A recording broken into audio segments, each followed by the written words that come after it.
Welcome back. On Sunday, I had planned to go to Sundance Vacation Speedway for their afternoon program, but Saturday's time trials were washed out and had to be moved to Sunday. But don't worry, I still have highlights for you, so let's go back to Bedford Speedway and catch some action in the 18-lap street stock feature. Bill Henney gets the jump on pole sitter Darrell Whetstone as they take the green.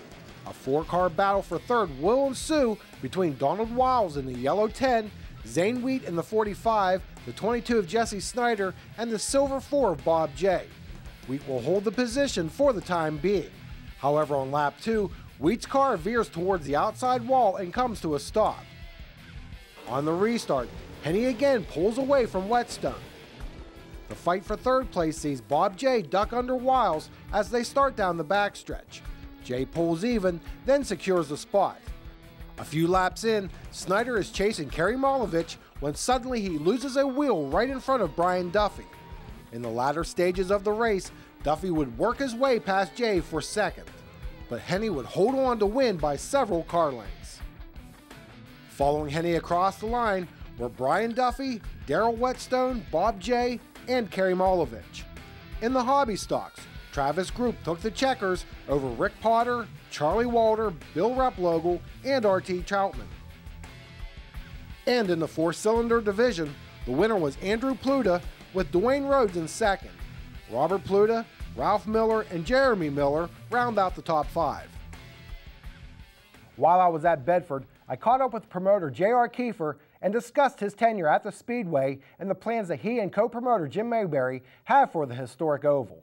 Well, it's been ups and downs. We've been doing it for 10 years and just constantly making improvements. And had a real good friend of mine, a promoter years and years ago, told me if you make it 5 years, you're a success because you make enough people mad. You know, every night somebody wrecks and there's 2 people that's mad and 1 leaves happy, you know. But somehow we've been able as a racer be able to, you know, kind of deal with those kind of situations. And we're still here.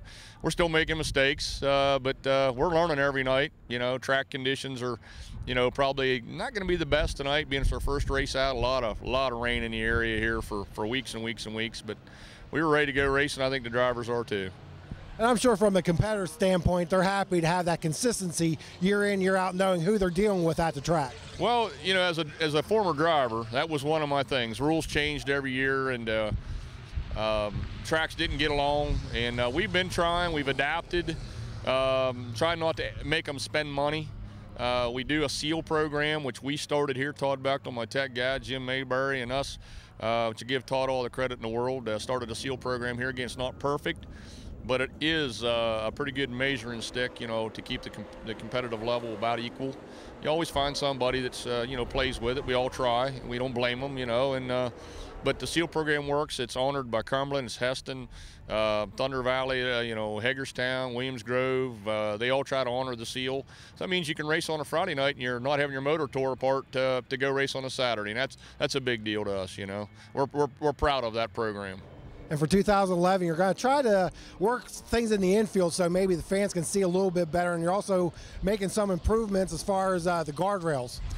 Yeah, one of the biggest things here at Bedford is actually the size of the track is not always that great. It's the bigger the track, the more motor, the more money. That's why I think really the top guys run here. You know, they got the equipment, they come up here and put on a good show, but it takes a lot of motor, a lot of money up here, and a lot of talent with the speeds that they get. I think last year we had them clocked at 138, and they weren't lifting getting into turn 3. It's, you know, that's more than what I did. That's why I retired. So these guys are definitely on it. As far as one of the other problems we've had up here is just seeing. You know, we get all the pits is in the infield, and you can't see good on the backstretch from the stands. We have the outside parking for all the cars around. That's nice. We have the drunk tank. We have Paradise over here, which is really nice. And but we've got to try to figure out a better way to park them in here, more of a pyramid system with the bigger equipment, you know, towards turn 2, taper it down so the fans can see a little more of the corner. So we're not going to do that tonight with the weather like it is and the infield being soft and our first race, we're all a little nervous. We want to try to keep it as normal as possible, but I'd like to, with my drivers meeting tonight, work with them a little bit and ask them if they'd work with us, and if they got any suggestions, want to park with your buddies, you know, and he's got an opener or an enclosed trailer, you know, we're going to tell them where we want them at, and maybe we'll be a little more organized for next week. So that's our goal. And the new guardrails here you got. Yes, since we put the new clay on the track, we actually raised the level of the track. So you see an awful lot around here where we had to put barriers on the front stretch to make up for it, and new guardrail. Well, the guardrail on the back stretch has been beat on and hit, and it's a little on the shallow side as far as, you know, the poles are back in 1970s, I think, and so they're a little damaged, and we wanted to get it better. The Fair Board realized that with the quality of the equipment, like I said, when you get URC, PA Posse, Appalachian Mountain Speed Weeks, and of course Lucas, and you get that kind of caliber, we got to have that caliber of facilities, and the Fair Board picked up the pace. We're going to put them in, and like to have them done by Lucas Oil if we can get a break with the rain. We need 2 or 3 good days to get it in, you know, and so we're going to rebuild the backstretch wall, and that'll be the first since in the 70s. Well, I'm sure you're going to do everything possible to have another great season here at Bedford. Well, I hope so. You know, the economy scares the heck out of everybody. You know, the price of fuel, because obviously this is a fuel-generated sport, you know, everything in it's oil. So I hope it makes us all nervous. I know some of the other tracks have opened up we talked to.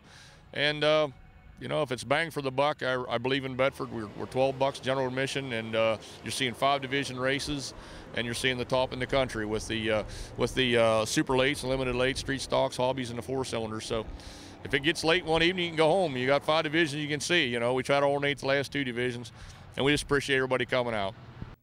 We will wrap things up when Pit Pass returns right after the break.